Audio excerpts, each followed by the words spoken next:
Welcome to Changing Higher Ed, a podcast dedicated to helping higher education leaders improve their institutions. With your host, Dr. Drumm McNaughton, CEO of The Change Leader, a consultancy that helps higher ed leaders holistically transform their institutions. Learn more at changinghighered.com. And now, here's your host, Drumm McNaughton. Thank you, David. My guest today is Rene Eborn, Associate Vice President of Strategic Initiatives and Deputy of Digital Transformation at Utah State University. Rene has over 2 decades of higher education technology experience and has built multiple sustainable, innovative processes and cultures that align business, university goals, and technology investments to lead cultural change and transformation within higher education. Rene's got a long pedigree of doing this at multiple institutions, including Western Governors, SNU, and BYU Idaho. And she joins me to talk about the great things she and her team are doing to improve student engagement, access to resources, and most importantly, student outcomes through technology innovation at Utah State University. Rene, welcome to the program. Thank you. I'm happy to be here. Well, I am happy to have you here as well. I'm looking forward to a great conversation. We're going to talk about how you and your team at Utah State have been really helping with student outcomes through IT, believe it or not. Yes, IT can be a strategic partner to academics. It's really important that everybody have that good shared vision and be in lockstep. Before we get into the conversation, please give my listeners a background on who you are and what you've done in your career. Oh, thank you. So I have actually grown up in higher education, and I started my career early on, about 30 years ago. And I've been in the higher educational space for, a couple of decades now. And I've had a lot of great experiences implementing and doing creative things. I've worked in the early days at Western Governors University. I've worked at Southern New Hampshire University during their rapid growth phase, and I've been an edtech advisor for a lot of edtech companies over my career. So I've kind of grown up in the space. My passion for higher education, I think, comes from my youth. I grew up in rural Utah on a cattle ranch. And I just really believe that education is a stepping stone to equality and making our lives better. And I'm very passionate about it. It really changed my life and my career. And so I always try to give back. And so I'm very excited about being able to do that. Currently in my role right now, I am back at my home institution where I started my career. I've come full circle. And I am the Associate Vice President of Digital Transformation. Mm-hmm. So cattle ranch to higher ed, that's quite a leap. It really is, isn't it? Yes, I was very much part of the whole rural education. I was a first generation student as well. And so I lived out in the country, northern Utah. We're very close to Yellowstone National Park. It's the corridor and a lot of space. And when I was growing up as a first gen student, having educational opportunities in a rural area was very important. And so I got very passionate about providing access to higher ed to everybody, no matter where they are, no matter their life circumstance. Well, it's amazing having been at Western Governors, SNU back in the go-go days. That gave you a very interesting perspective, especially around online distributed education. Yes, absolutely. Those were great opportunities for me to help influence and help change some of the ways that we do things in higher ed. Yeah. And, that kind of reminds me of a quote from a dear friend of mine, Gordon Gee, who back when COVID hit, he said, COVID has accelerated needed changes in higher education by a decade or more. And I think he's absolutely right. And you're living testament to that with all of the stuff that you've done with online education. Yes, absolutely. Agreed. That is, well, and during COVID, like you said, within that period, we jumped and leaped bounds like 10 years. I got to be part of that as well. I was here at Utah State during that period. And, we took all of 7,000 sections of online classes and had to go online really quick with them. And it really did it saved the institution being able to do that. Now we've kind of gotten through it and we've learned from that. And I think that it's been a great catalyst for all of us to realize we can change and we can do some cool things in this space. Really? Higher ed can change? What a concept. It is. I always make the joke about higher ed is one of the verticals that's been around for hundreds of years in the business world, right? It's a vertical there. And I mean, we're steeped in tradition and we care so much about our brand, right? Like our logos and who we are and our alma maters. But I mean, to the point we actually still wear medieval clothing to celebrate our credentials. Like we literally wear medieval clothing. That's how steeped in tradition we are. But we can change. We can. And COVID proved that. Like we all, across the nation, across the world, people adapted and used technology to help with those adaptations. I never stopped and thought about the medieval clothing part with higher ed. Oh, that's so spot on. We used to have a saying in the Navy, 250 years of tradition unmarred by progress. And, Yes. higher ed, we could do 1,500 years. Yes, Easily. absolutely. Yeah, easily. So that's a great segue into talking about what we're going to talk about today. Higher ed has a few challenges right now. You've probably heard about some of those, public trust, the cost, the most expensive degree is the one you'll never get. We need more people to stay in higher ed. And what you're doing is finding ways to help people connect, find students, find faculty, and even staff to connect through IT. So relate to some of the challenges that USU has been facing.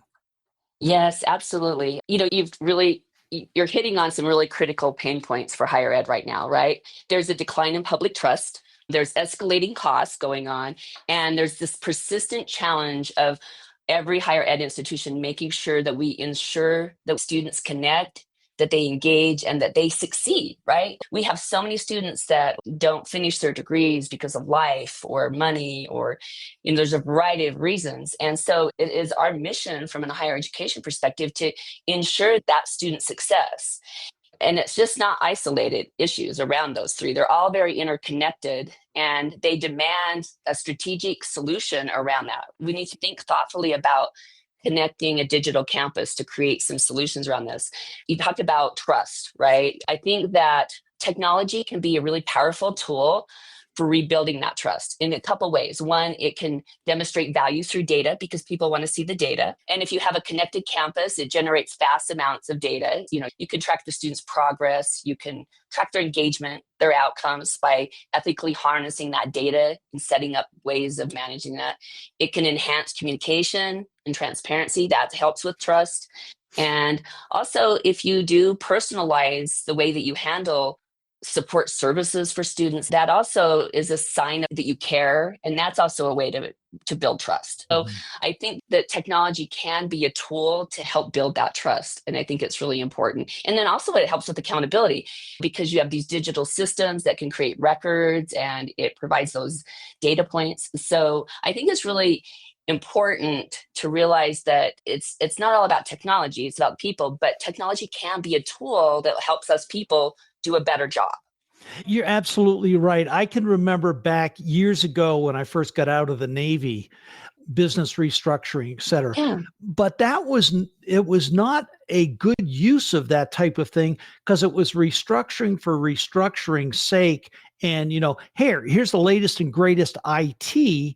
Let's put this in regardless of the disruption, instead of saying IT is a tool for business or, substitute education. It's a tool for education to do what purpose? And you just talked about those. Yeah. The belonging, the creating community, being able to support students that much better and hold people accountable as well.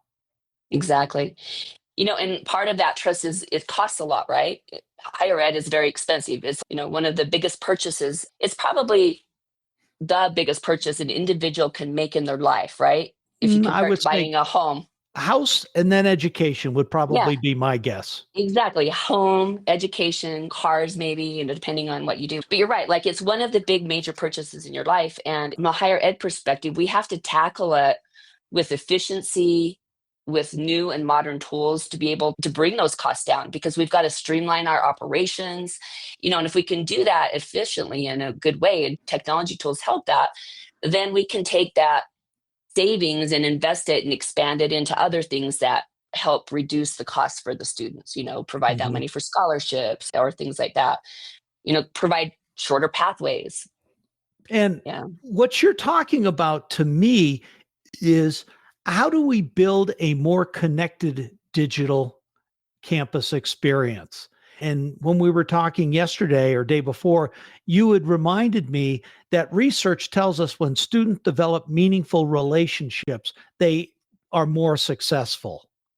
Exactly. Student success is so multifaceted, right? It's the connection, but the connections and the engagements, they're catalysts for success, right? When students feel connected, they truly shine. That's when they do their best work, when they feel like they're cared about. And being able to personalize an experience at a large scale, technology will allow for that outreach and that support that's impossible to scale if you were just doing it one person at a time, if Mm. you're doing it manually, because you can have AI powered nudges that like reach out to them. You can have personalized dashboards that highlight their progress or their next steps, or brings up the resources they need based on their own experience, so that they can have tailored recommendations for the things that they need to do to be successful. Every student's different. And additionally, you can go a step farther, and some of these digital technologies, you can create early alert systems. So if you can identify a student that's disengaging, perhaps you have some type of alert on your learning management system or something, and you realize they're not logging in. That allows for timely outreach to those people to provide those more connected experiences. Mhm. Success is multifaceted. It's really Yeah. important. Let's back it up just a little bit and set the framework, because we're headed Mhm. down a great path with this conversation. We've talked about building community. We've talked about how that improves student success. And now we're starting to talk about how this is individualized for particular students and faculty to be able to keep track of it, and staff to be able to keep track of multiple students. So it seems to me like what you're doing is modernizing the student experience, that it's beyond, online textbooks or whatever.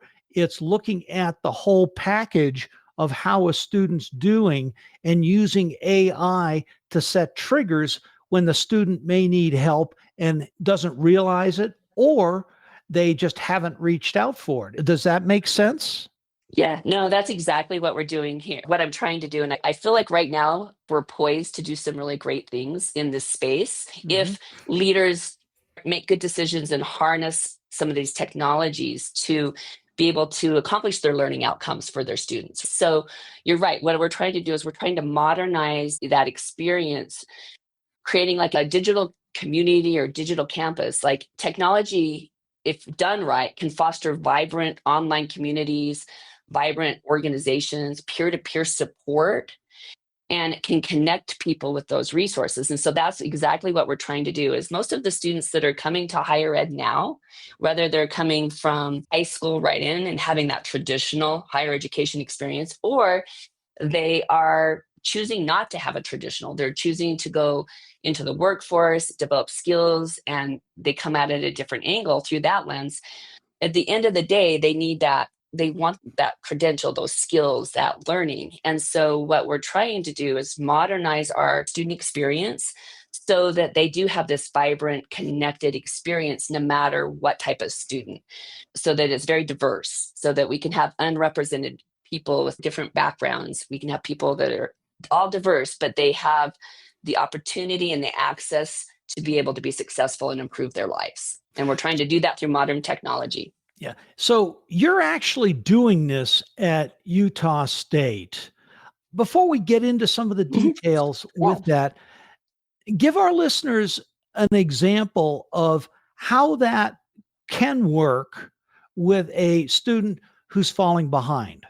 Yes, absolutely. So, say you have a student that's struggling. If you have a system in place like this, a technology, some type of technology foundation that's more modern, that you can have an early alert to their disengagement. So perhaps a great example of this is maybe their activity in the learning management system where they submit their homework. They have homework assignments, or they have online discussions, or they have in-class interactive sessions that they have missed. The system can alert the faculty member, hey, this person is not online or didn't come online or missed this. This allows for timely and targeted interventions from the advisor, from the faculty member, or a support staff member to help that person not fall through the cracks, to reach out to them and say, hey, what is going on? What's going on with your life? Can we help you? And, say it's money. Maybe the student's working 3 jobs to be able to pay their tuition. Then maybe, that individual could say, you know what, let's have you apply for a scholarship, or let's see if we can get you some aid, or, there's a variety of ways that could happen. But that's a good example of alerting yourself to that. Mm-hmm. That is a good example. Another thing that comes to mind is if a student is struggling in the classroom with a particular concept, that if you have the proper tools, AI, whatever, the student can help figure out for themselves what's going on. I was a qual guy. I wasn't a quant guy. Mhm. So when I ended up having to do statistics, I was lost.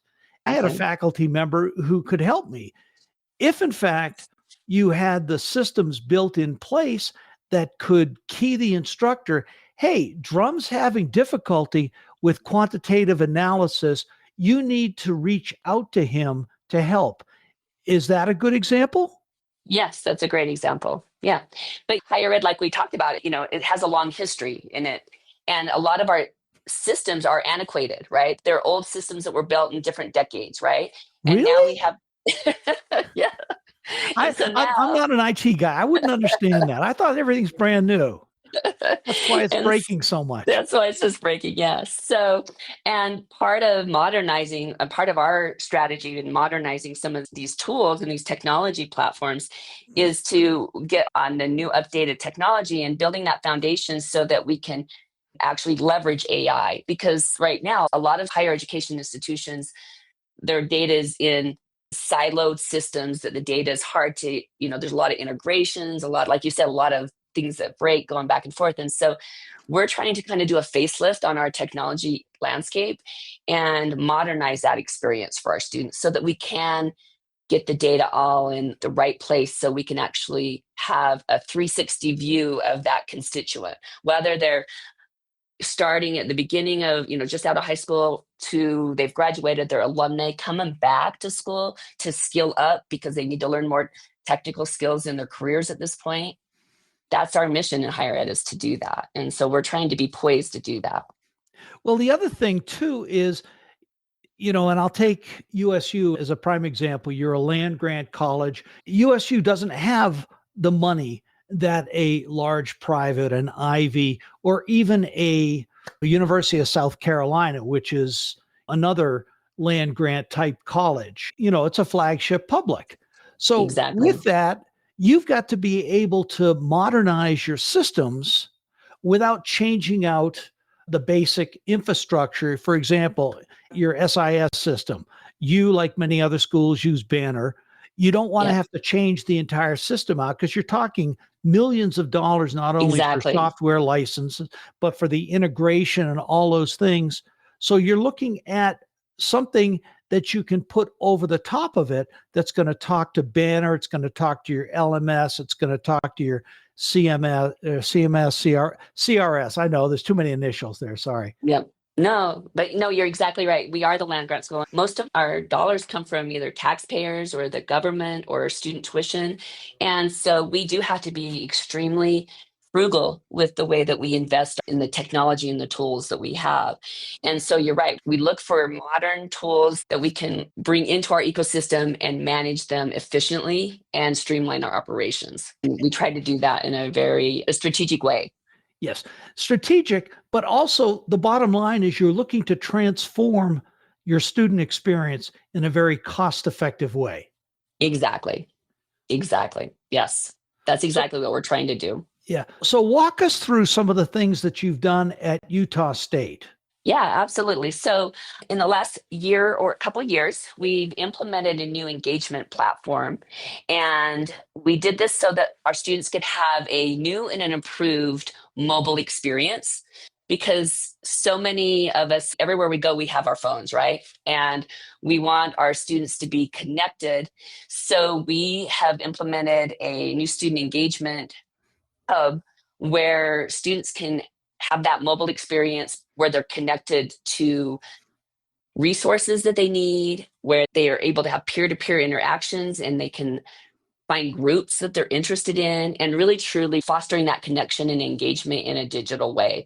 And we have proof that that helps us from a student success perspective, but we are able to personalize that engagement at a large scale because now we have a tool that helps us do that, right? It helps us with AI powered nudges. It has personalized dashboards. Students can see what their next steps. It also builds digital communities for the feeling of belonging. So for many students, they're either commuters, online learners, or for those that are from unrepresented backgrounds, having a digital campus is their primary campus sometimes. And so we want to have that vibrant community where they can go and get that peer-to-peer support and those support networks so that they can create that sense of belonging. And that's crucial for persistence so that they can persist through their degree. And then we as an institution can meet our learning outcomes for those students. It also makes it accessible, flexible, because they can, it's mobile. And it also is making learning active and relevant to them for where they're at in their lives, which is this is an intrinsic motivation to help with deep learning and success for our students. That's a great summary. Let's break it down via demographic groups. You've hit a lot of the things for students, but just kind of review, how do the students interact and what are the benefits for them? So the students interact, they actually have the mobile app on their phone, or they can access it from their iPad or their desktop. Either way, they can get on no matter what. So they can connect with the institution or with their organizations from anywhere. Additionally, students can get online to see, if they have any holds on their account. So we connect them to all of the resources that they will need to be a successful student in that student life cycle. There's lots of touch points where, you have to register for classes, and then you have to pay for them, and then you have to take them and have assessments.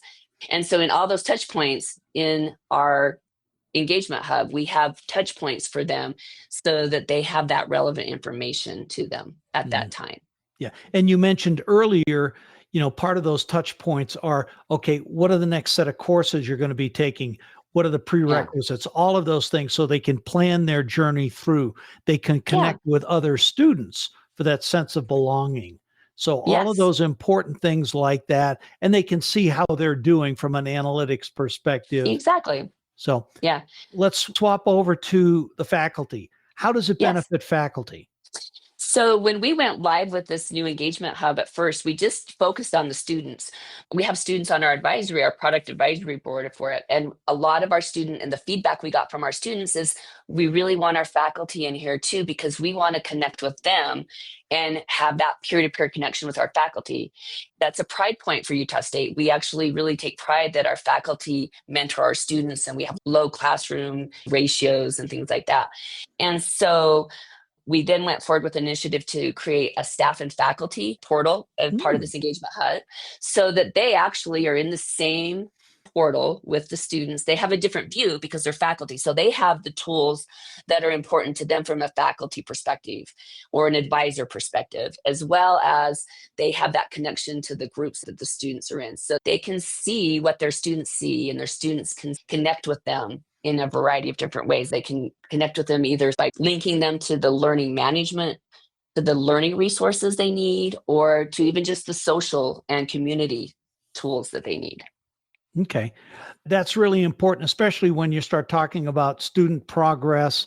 And one of the things that I've learned over my many years in higher ed, mentors are so critical. And, when I think, and most folks that I've spoken to, when I think about my college experience, arguably, I didn't have a college experience. I went to the Naval Academy. It was a technical training. No, I'm just kidding. But when I think about my experience back there, what stands out to mind really are two things. One, my classmates, the folks that I had there, and that's really important from the service academy perspective. But the other is the faculty members. I can tell you 5 different examples of faculty members that I had from my physics major that were just incredible. They were mentors to me in many ways. So having that connection with whoever your mentor is, whether it be formal or informal, is really important for student success. It is. It is. And I look back on the same thing. I look back on my career and my life and my educational experience. And I was a first gen student. I didn't have a lot of ability to like help me go to school. So I did it all on my own. And I felt very isolated and very alone. And then I had faculty members that saw my potential and believed in me and encouraged me and kept me going. And I look back on those people, and there are still people in my life that I look back on. And it's, I have a faculty member that I still to this day, I send her a Christmas card because I don't think I would ever made it through college had she not encouraged me. That is important. And so it's hard to do that at scale. So, we are modernizing our technology so that we can leverage and build a community where we can engage with our students and make those a possibility using technology. And that is such a critical point for that faculty member to connect with the student, especially when you're teaching a section of 100 or even 250 students with the early classes. Yes. Having that connection. And I would assume that by the system that you're putting in place there at Utah State, students can reach out to faculty via the system and vice versa. Is that correct? Yes, they can. And in a variety of ways, and get connected to the right people and the right resources, the right departments or centers. If they need help with math, we have the ability for them to connect to the tutoring center, things like that. And it's putting it on so that it's right at their fingertips, so that they have it in an app, so that they can, just click on it and their access is there, and it's personalized for them based on what they want to see and what's important to them. And we're able to do that on a large scale because of use of some of the technology choices we've made over the last couple years. And that makes so much sense because you can drive most of this stuff with technology. The last piece of that triad is the support services. You touched on that to a bit with the tutoring center, but not only you have your tutoring center, you've got your student advisors, student support, financial aid, all of those things. How does this work for those folks?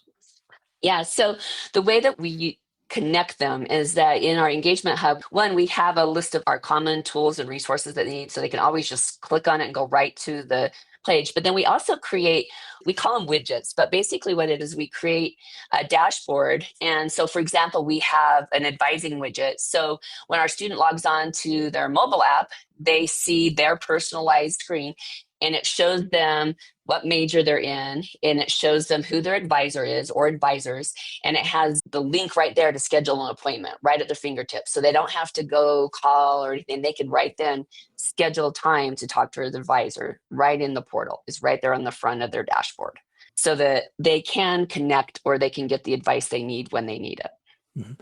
And I would assume, first off, let me ask you, how long has this been in place now? Is this within the last year, 2 years? Are you still rolling it out? Oh no, we've actually going into our 4th year using Wow. our new engagement hub. We implemented it, and we have all these analytics, and our user adoption for our student engagement hub has been off the charts. It's been phenomenal. I've been doing this for 30 years, and I can honestly say that, you can implement any tool and technology in the world, but if people don't use it, then it's not going to accomplish what you want to accomplish if people don't use it.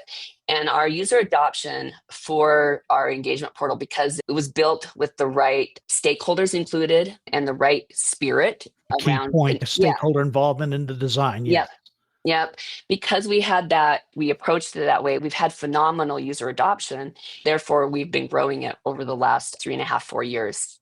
And I would be willing to bet, as progressive as Utah State has become in use of technology, that this is part of the orientation. When new students have their orientation, you explain them about that. So you're giving them a leg up already, especially, first gen students such as yourself. Can you imagine having a tool like this when you went to college about 15 years ago? Yeah, about 15 years ago.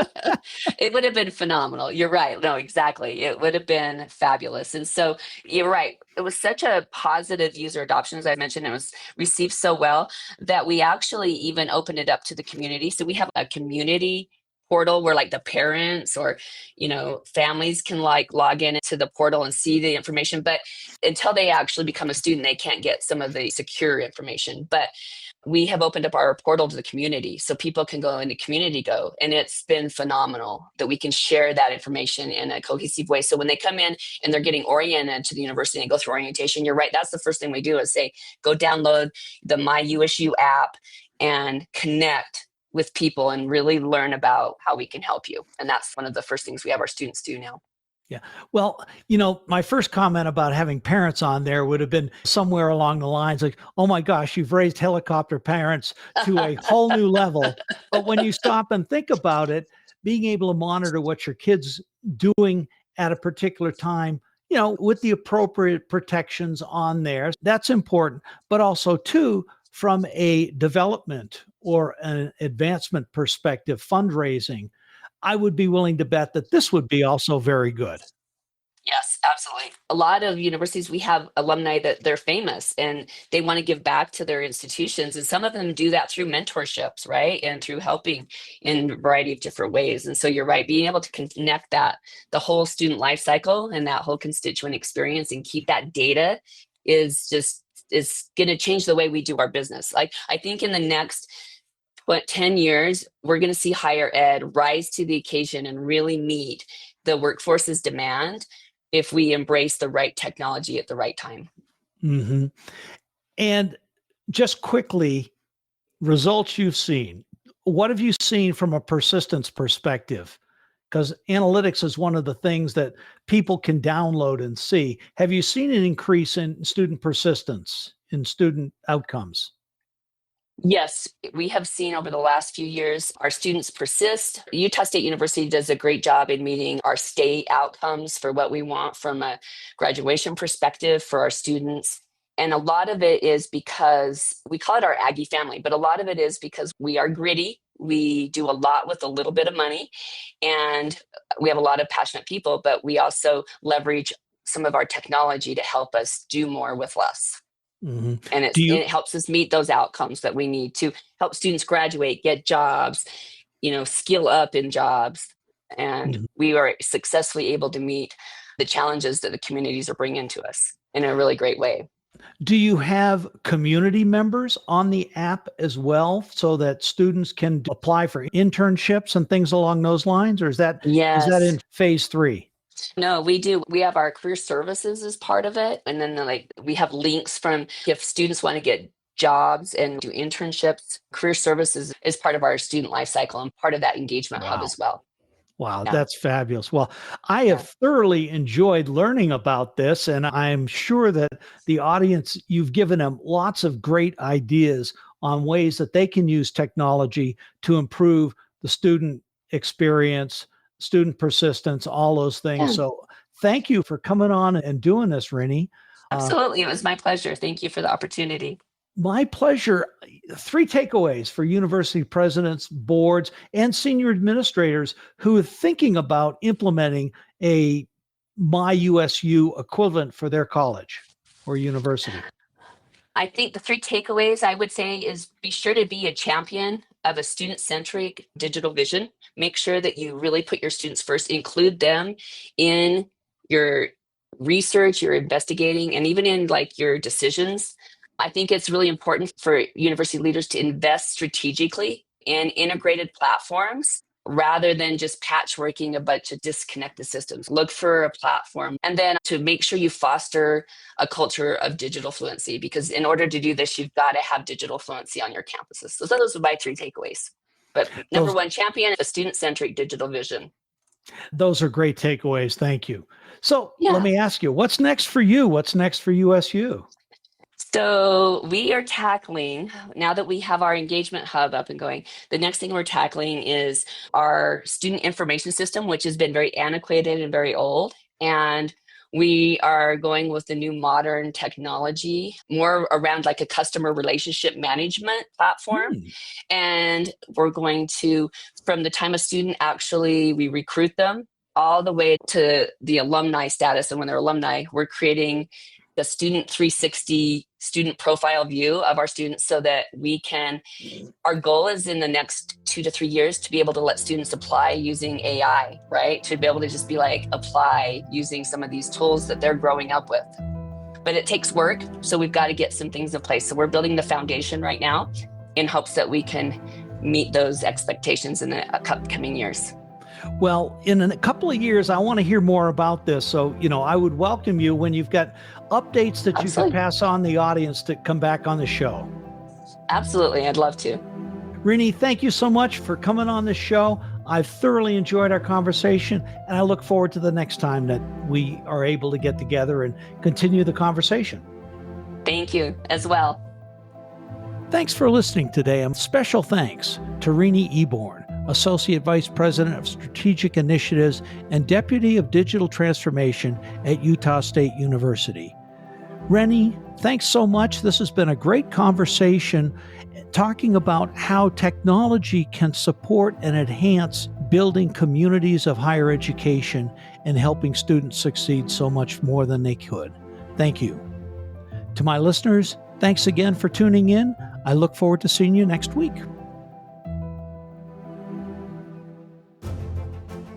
Changing Higher Ed is a production of The Change Leader, a consultancy committed to transforming higher ed institutions. Find more information about this topic, along with show notes on this episode at changinghighered.com. If you've enjoyed this podcast, please subscribe to the show, and we would also value your honest rating and review. Email any questions, comments, or recommendations for topics or guests to podcast@changinghighered.com. Changing Higher Ed is produced and hosted by Dr. Drumm McNaughton, post-production by David L. White.